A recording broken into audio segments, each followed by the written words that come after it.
When you come to a crossroad and run into the winner and the quitter in you, listen to the winner. The quitter will never take you down the road you want to travel. I believe we all have a winner in us. There is a winner inside of you. Sometimes we just have been around negativity for way too long, developed the mindset of a winner. The truth is, most people give up on their dream. Most people give up on their dream to live the average lifestyle. But it really doesn't matter what most people do. What do you do? Because you are different. You will never give up on your dream. You will never not listen to the average. You will always listen to the winner in you. You will believe in yourself when no one else does. You will believe in yourself when you have no reason to believe, and you will never, ever quit. I know some of you are going through a rough time right now. Some of you are going through the fight of your life, fighting for your future, fighting for your career, fighting for your family. Some of you are fighting for your life. And I'm telling you, don't quit. Do not give in. I know life can be tough. I know life can wear you down. But if you just stick it out, even if you don't get the result you will find, the character you show will be your reward. The fighting spirit you develop will be the reward, and it will serve you well for the rest of your life. Fight for what you want now, or fight against what you don't want later. You choose. Don't you dare quit. Don't you dare settle. Don't you dare get back down. Not today or any other day. When the tough moments come, never forget you are in that moment writing your own legacy. In that tough moment, you are setting the standard for your character. Do you have the character? Well, do you? When you come to a crossroad and run into the winner and the quitter in you, listen to the winner. When you make a commitment to yourself, you make sure you see it through. Never, ever quit. Even if you don't get the result, you will find the character you show will be your reward. Don't you dare quit. Don't you dare ever settle, and don't you dare ever back down. Fight for what you want or fight against what you don't want at a later time. And always know that God is right there with you. Just allow God to guide and direct you, and you will always be a winner. Good morning. My name is Ralf Friedrichs. I'm an addiction recovery coach and author, a life coach, and the host of this show, the Take Your Life Back Today radio show. You can also see this on YouTube in the video version on my channel called the Take Your Life Back Today show. For the ones watching the video, you can still see that the sun is coming up. But I want you to know life gets better. Never let one failure from the past hold you back in the future. As a man was passing the elephants, and he suddenly stopped, confused by the fact that these huge creatures were being held by only a small rope tied to their front leg. No chains, no cages. It was obvious that the elephants could at any time break away from their bonds, but for some particular reason they did not. He saw a trainer nearby and asked why these animals just stood there and made no attempt to get away. Well, the trainer said, when they were very young and much smaller, we used the same size rope to tie them, and at that stage, it's enough to hold them. As they grew up, they are conditioned to believe that they cannot break away. They believe the rope can still hold them, so they never tried to break free. The man was amazed. These animals could at any time break free from their bonds, but because they believed they couldn't, they were stuck right where they were. Struggling will make you stronger in life, no matter how dark it is. And in the video, people, you can see that. Once upon a time, a man found a butterfly that was starting to hatch from its cocoon.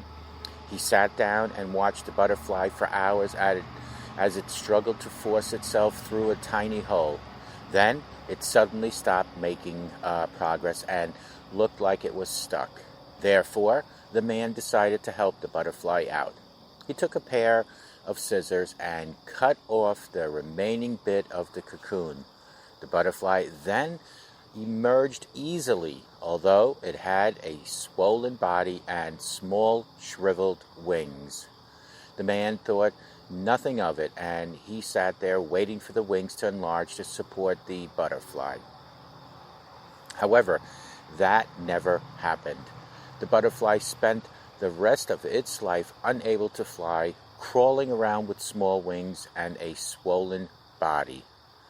Despite the man's kind heart, he didn't understand that the restricting cocoon and its struggle needed by the butterfly to get itself through the small hole were God's way of forcing fluid from the body of the butterfly into its wings to prepare itself for flying once it was free. Again, your reaction matters more than what happens to you. Once upon a time, a daughter complained to her father that her life was miserable and that she didn't know how she was going to make it. She was tired of fighting and struggling all the time. It seemed just as one problem was solved, another one soon followed. Her father, a chef, took her to the kitchen. He filled 3 pots with water and placed each on high fire. Once the 3 pots began to boil, he placed potatoes in one pot, eggs in the second pot, and ground coffee beans in the third pot. He then let them all sit and boil without saying a word to his daughter. The daughter moaned and impatiently waited, wondering what he was doing. What is Dad showing me? After 20 minutes, he turned off the burners. He took the potatoes out of the pot and placed them in a bowl. He pulled the boiled eggs out and placed them in a bowl. He then ladled the coffee out and placed it in a cup. Turning to her, he asked, "Daughter, what do you see here?" "Potatoes, eggs, and coffee," she hastily replied. "Look closer," he said, "and touch the potatoes." She did and noted that they were soft. He then asked her to take an egg and break it. After pulling off the shell, she observed the hard-boiled egg. Finally, he asked her to sip the coffee. Its rich aroma brought a smile to her face. "Father, what does this mean?" she asked. Well, he then explained that the potatoes, the eggs, and the coffee beans each had faced the same adversity, the boiling water. However, each one reacted differently. The potato went in strong and hard and unrelenting, but in boiling water it became soft and weak. The egg was fragile, with the thin outer shell protecting its liquid interior until it was put in boiling water, and then the inside of the egg became hard.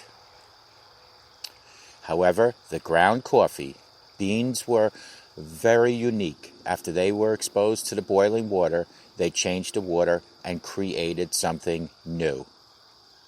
"Which are you?" he asked his daughter. "When adversity knocks on your door, how do you respond?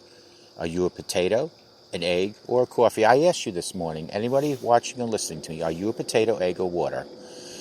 Call me at 844-405-HELP. Together we can help each other to take our lives back. I did this purposely early in the morning when the sun was still rising, because we go through life a lot, all of us, in the dark somewhat.